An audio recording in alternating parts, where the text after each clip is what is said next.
ma min ngabdin yudnibu damba fayuhsinu at-tahura thumma yakumu fasalliya raqataini summa yastaghfirullaha illa ghafarallahu lahu summa qara'a hadhil ayah. Tidaklah ada seorang hamba, tidaklah dari seorang hamba yang berbuat dosa dengan satu dosa. Tidaklah ada seorang hamba yang kemudian dia berbuat dengan satu dosa. Fayuhsinu tahura, kemudian dia membaguskan wudunya atau membaguskan toharonya, membaguskan sesucinya. Summa yakumu, kemudian dia berdiri sholat 2 rakaat. Summa yastaghfirullah, kemudian dia memohon ampun kepada Allah Subhanahu wa taala. Illa, kecuali ghafarallahu lahu, Allah mengampuni dosanya. Kemudian Rasulullah membaca firman Allah surat Ali Imran ayat 135. La ilaha illallah Muhammadun Rasulullah alaihi salatullah wa alihi wal ahibbah. La ilaha illallah. Lantas kemudian seperti ini, sehingga taubat itu, sehingga kalau kita berbicara masalah taubat, itu kan adalah kalimat yang senantiasa kita sering dendangkan dalam bilangan hari-hari dan bahkan kalimat itu akrab. Kemudian ada istilah sholat taubat, karena ada istilah sholat taubat. Maka menurut di kitab ini, tatkala kemudian menyebutkan, contohnya itu berkata se-Islam Ibnu Taimiyah, sholatu taubat, sholat taubat, sholatu mustahabbatun, sholat yang dianjurkan, bi ittifaqil madakhibi arba'ah, menurut 4 madhab. Jadi kalau menurut se-Islam Ibnu Taimiyah, sholat taubat itu dianjurkan menurut kesepakatan ulama madhab, baik itu madhab Hambali, baik itu madhab Maliki, baik itu madhab kemudian Syafi'iyah ataupun Hanafiyah. Kalau kemudian disebutkan oleh se-Islam Ibnu Taimiyah, lantas apa yang menjadi landasan dasar hadisnya? Hadisnya itu diriwayatkan oleh, disebutkan di dalam hadis ini, hadis landasan dasar hukum kenapa se-Islam Ibnu Taimiyah memandang sholat taubat itu dianjurkan. Kata di dalam hadis Rasulullah, ma min ngabdin yudnibu damba fayuhsinu at-tahura thumma yakumu fasalliya raqataini summa yastaghfirullaha illa ghafarallahu lahu summa qara'a hadhil ayah. Tidaklah ada seorang hamba, tidaklah dari seorang hamba yang berbuat dosa dengan satu dosa. Tidaklah ada seorang hamba yang kemudian dia berbuat dengan satu dosa. Fayuhsinu tahura, kemudian dia membaguskan wudunya atau membaguskan toharonya, membaguskan sesucinya. Summa yakumu, kemudian dia berdiri sholat 2 rakaat. Summa yastaghfirullah, kemudian dia memohon ampun kepada Allah Subhanahu wa taala. Illa, kecuali ghafarallahu lahu, Allah mengampuni dosanya. Kemudian Rasulullah membaca firman Allah surat Ali Imran ayat 135. Di sana Allah Subhanahu wa taala berfirman, walladzina idza fa'alu fahisatan aw dhallamu anfusahum dzakarullaha illa akhiril ayah. Maka adapun orang-orang yang berbuat kejahatan, berbuat dosa, kemungkaran ataupun kekejian, audolamu, atau kemudian mereka berbuat kedoliman, mendolimi diri-diri mereka sendiri, kemudian dia ingat Allah, kemudian dia memohon ampun kepada Allah atas dosa-dosanya. Surat Ali Imran ayat 135. Oleh karena alasan itulah Syekh Islam Ibnu Taimiyah mengambil satu pendapat, sholat taubat dianjurkan berdasarkan hadis tadi dan berdasarkan firman Allah ayat tadi. Wallahualam bisawab terkait masalah itu. Terkait masalah pelaksanaannya 2 rakaat.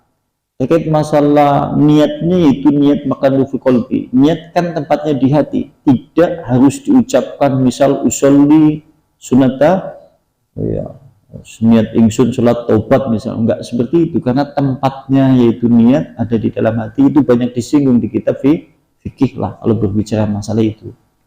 Nah, oleh karena itulah Islam Ibnu Taimiyah menyebutkan demikian. Dan berikutnya, lantas perkataan asar yang diriwayatkan Ibnu Umar tadi diriwayatkan oleh Sufyan bin Uyainah. Asar ini mauquf. Mauquf berarti perkataan yaitu sahabat berhenti kepada Ibnu Umar. Sanadnya sahih, maknanya marfu. Jadi kedudukan asar ini sahih sanadnya. Kemudian perkataannya itu marfu. Marfu berarti perkataan sahabat yang senada dengan perkataan apa yang disampaikan oleh Nabi.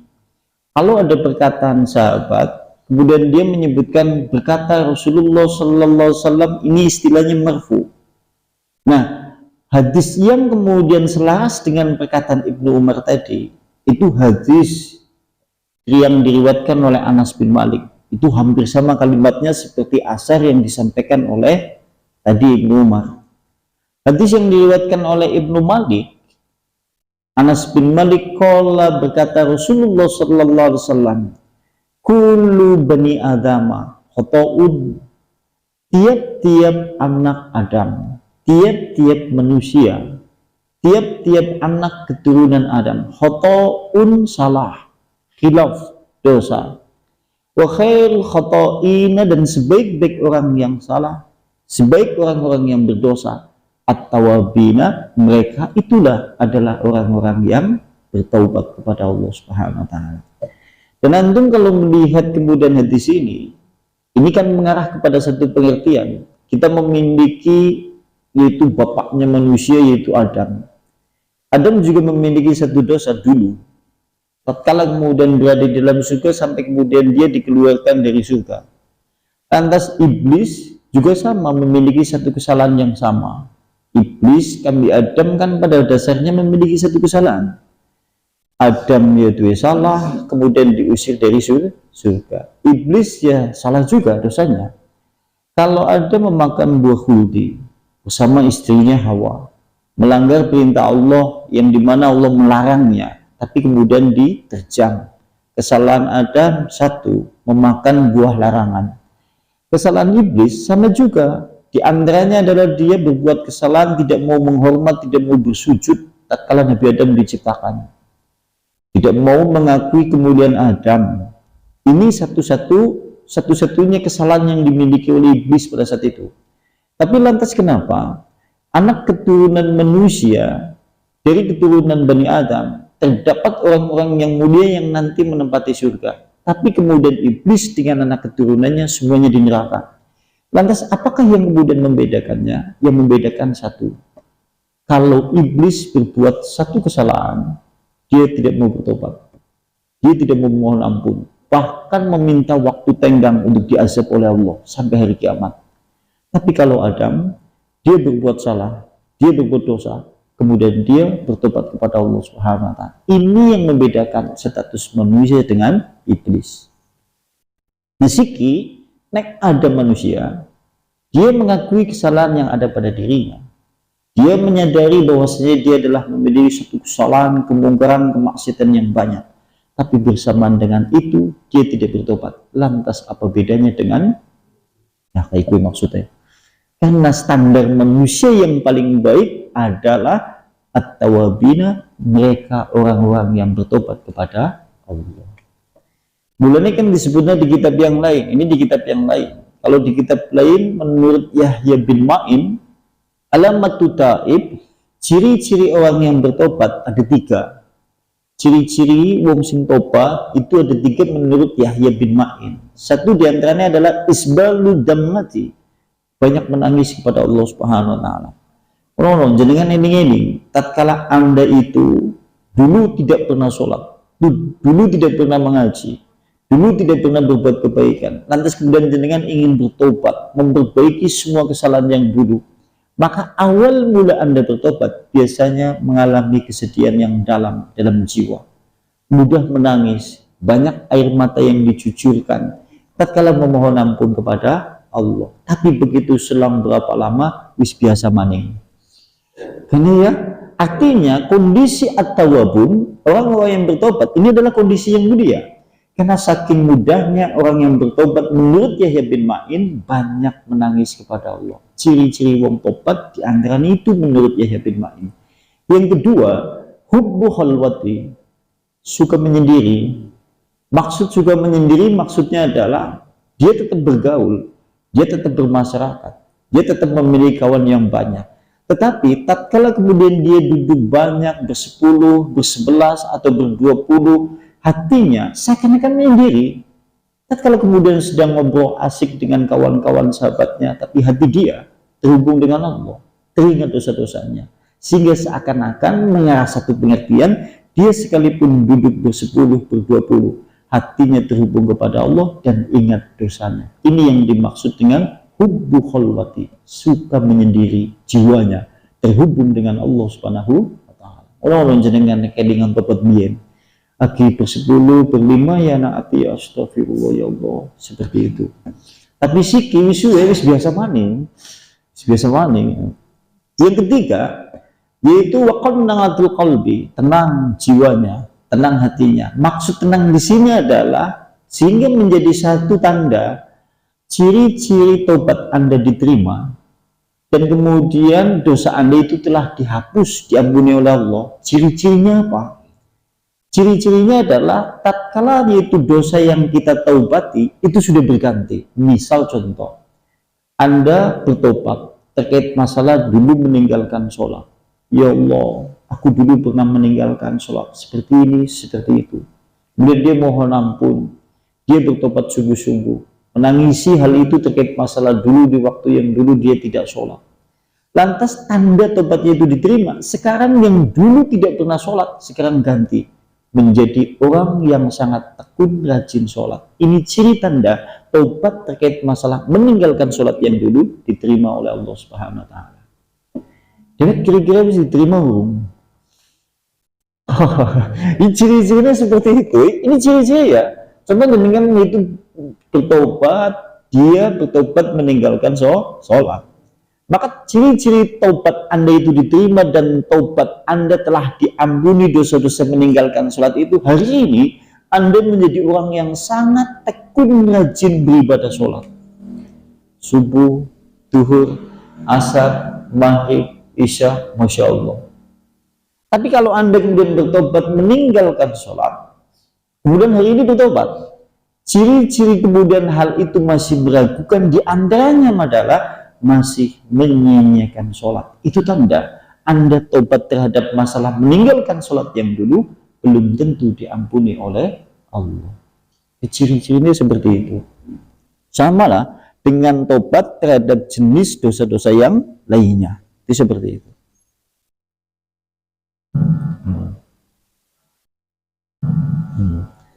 Kemudian berikutnya,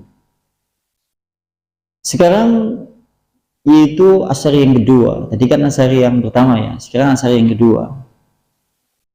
Diriwayatkan dari Ahbarona telah memberitahu kepada kami Qais bin Robi ngan Hashim dari Hashim.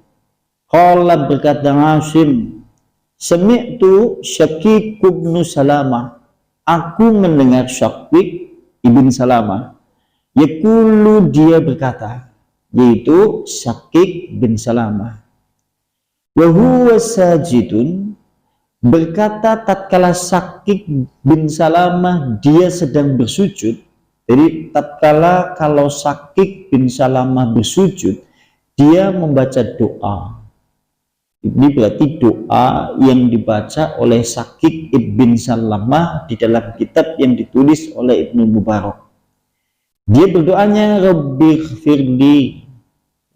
firli in ta'fu anni fatawwil min qablika wa in tu'adzibni khaira zalim wala masbukin. Qala, menurut perawi hadis, summa yabki hatta asmangu nahiya nahibbahu mi wara'il masjidi. Kata kemudian Ngasim berkata, aku mendengar Sakik bin Salamah tatkala dia bersujud, dia berdoa, Rabbi firli, ya Allah ampunilah aku. Sebagaimana kita mengetahui doa bacaan doa sujud itu kan banyak. Karena ya, ana sing subhana rabbiyal la, ana sing subhanakallahumma bihamdika Allahumma ihdi, ana sing rabbi firli, dan yang lain-lain. Nah, kaitannya dengan doa sujud itu kalau di fikih banyak doanya. Lantas di dalam doa yang dibaca oleh beliau tatkala dia bersujud, Rabbi firli, ya Allah ampunilah aku. Rabbi firli, ya Allah ampunilah aku. Jadi kayak antum lagi sholat, maka di dalam sholat itu semuanya isinya mengandung doa. Tatkala mulai panjenengan duduk, itu tatkala panjenengan itu mulai berdiri takbiratul ihram, membaca doa iftitah sampai kalimat yang terakhir, semuanya isinya doa. Kalau antum cermati dan antum pahami, maka seakan-akan rohani panjenengan hidup benar-benar. Ini kalau betul-betul memahami.